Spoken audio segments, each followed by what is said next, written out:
When you think of Rockstar games, what game comes to mind? A lot of you will say this, some of you will probably say this, about 4 of you might say this, and my true gamers will say this. But I think a game in the Rockstar catalog that people overlook is LA Noire. Despite LA Noire receiving positive reviews and turning into what you could call a cult classic, even with sales like this, LA Noire gets looked over compared to games like Grand Theft Auto or Red Dead Redemption. It's pretty easy to see why the sandboxy nature of Red Dead and Grand Theft Auto will sell more copies than one of the only Rockstar games where you're required to play on the right side of the law. But I think for a game with that Rockstar formula, this game is wildly unique and even does some things that I love more than other Rockstar games. I think the conundrum Rockstar often finds themselves in is similarity. Usually each game can be described as Grand Theft Auto but, like Grand Theft Auto but for kids, Grand Theft Auto but with cowboys, Grand Theft Auto with ping pong,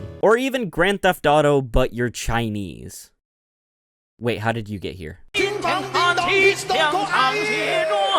Sure, you could describe LA Noire as Grand Theft Auto but you're the cop, which is partially true, but I also think it misses a lot of nuances that this game has. This game is a great time, and if you can get over some of that 7th generation funk that this game is covered in, you have one of Rockstar's best and most underrated games.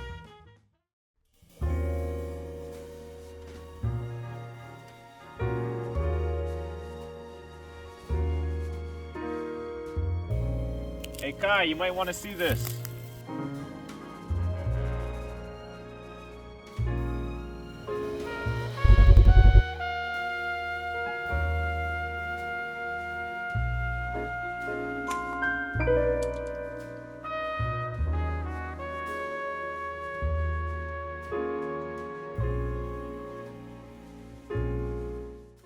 So LA Noire was not actually developed by Rockstar Games. Got him, that title was a f***ing lie. Rather, this game was developed by an Australian developer, Team Bondi, who also made... let's just take a look here.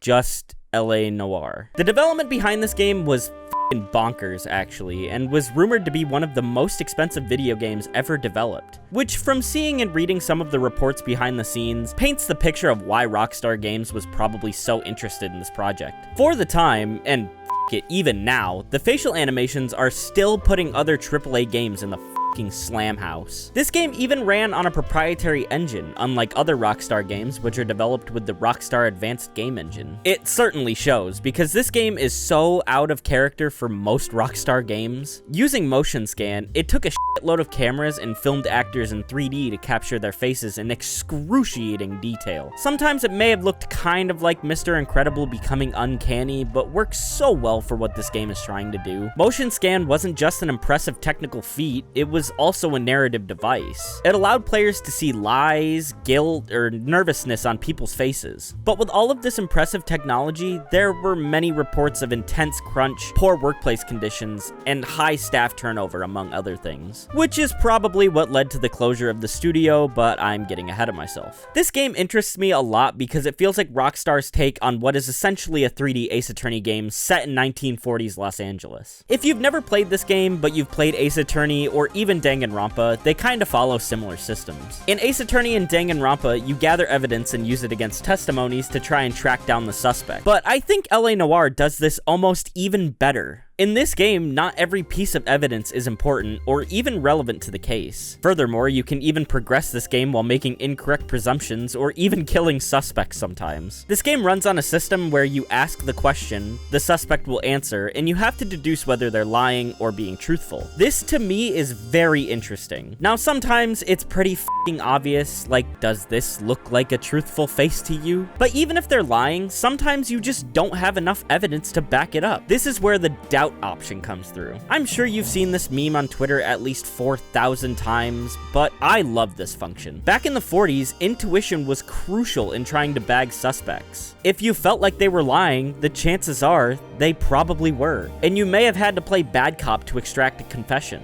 In Danganronpa or Ace Attorney, things are pretty cut and dry. You kind of have to trust the evidence over the lie, but LA Noire adds a bit more depth to each interaction you have with a witness or suspect. This game doesn't just deal in murder either, it also deals in theft, corruption, post-war trauma, and of course, racism. You're not denying you're a Jew, Mr. Kalu.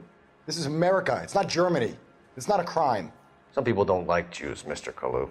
Yeah, and I guess you're one of them. Gage hated Jews, didn't he, Mr. Kalu? I also love the setting, and especially the writing. The art direction and lighting capture the mood of noir films perfectly. Dimly lit alleyways, smoke-filled rooms, and rain-soaked streets. This game very staunchly sticks to its noir roots, and there are tons of references to that period. Often you'll get little bits of language that's outdated. Cole and his partner will be talking about 3D movies and how they think they'll never work. And of course, racism.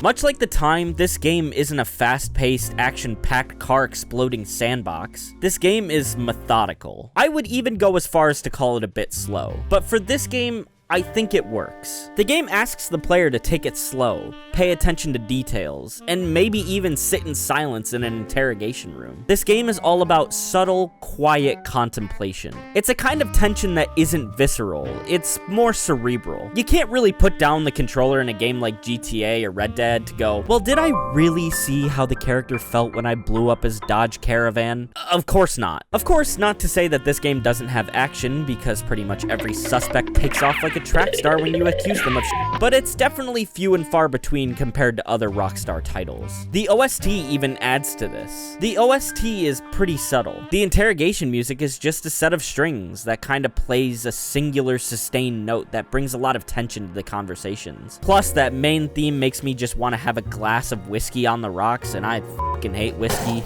Another foil for Rockstar games this title provides is how this game is mostly pretty linear. There are times when you can take a break in between cases and answer dispatch calls, which are essentially just side quests. But for the most part, you kinda just go case to case. No Nico bowling, no strip clubs, no going to the saloon. Just solving some crimes. It is an open world in the most basic sense there is. While we're on the open world though, I think this is where the game flounders the hardest. Only because most of the budget very clearly went to the faces, so the environments kind of look muddy or flat at points. Plus the gunplay feels like getting put into jail myself. But you know what? I remember playing this game as a kid and going, yeah, the cars are gonna drive like a 78 Olds. But honestly, that 78 Olds had $60,000 worth of rims on it because the driving feels pretty good. I would even say it's better than GTA 4's clunky, slow-ass driving mechanics. I think Rockstar runs into the same complaints game to game, but weirdly enough, this game fixes a lot of those issues. I think one of the biggest ones is how you have to drive constantly to get to missions. Rockstar doesn't often lean on a fast travel system. In LA Noire, you can say, F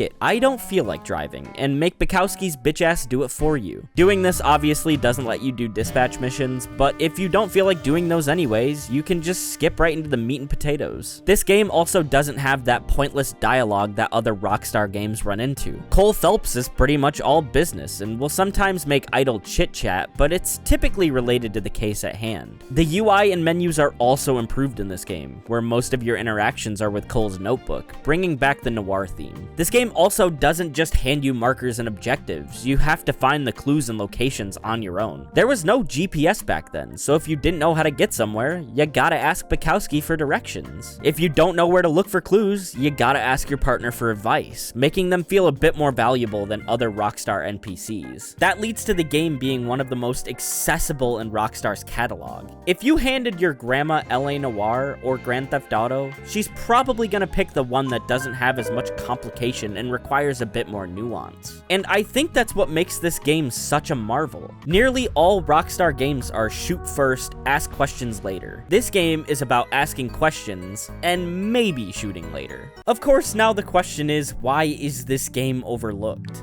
Well, despite selling very well and even getting positive reviews, Rockstar just didn't see a return on investment. This game didn't make the bongo bucks that we see from GTA or Red Dead. Because of that, we haven't seen a sequel, just a Switch port, which, to be fair, at the time, was a very impressive port for a very weakly powered system. Oh yeah, there was also the VR port to this game that I haven't tried, despite owning a headset myself, but regardless, I've heard mixed reviews on this version. I mean, I think it's pretty obvious that in the fast-paced society we reside in, people want to blow shit up. They don't want to try to peel back layers of corruption in a detective game. This game doesn't vie for your attention in the same way as a game where you're murdering and robbing banks. But that That's not to say that this game didn't influence other titles in the future. Does this look familiar? Yeah, it should be, because you do the same shit in Until Dawn. Not to mention the narrative, which in my opinion would help with games like Heavy Rain or Detroit Become Human. I definitely think a sequel for this game is possible. With the advancement of facial capture and more thorough acting, I think Rockstar could do a great sequel that could even push the boundaries of what a detective game could be. Please, Rockstar. Do it for me. Yeah, $80 for a game Nintendo would never.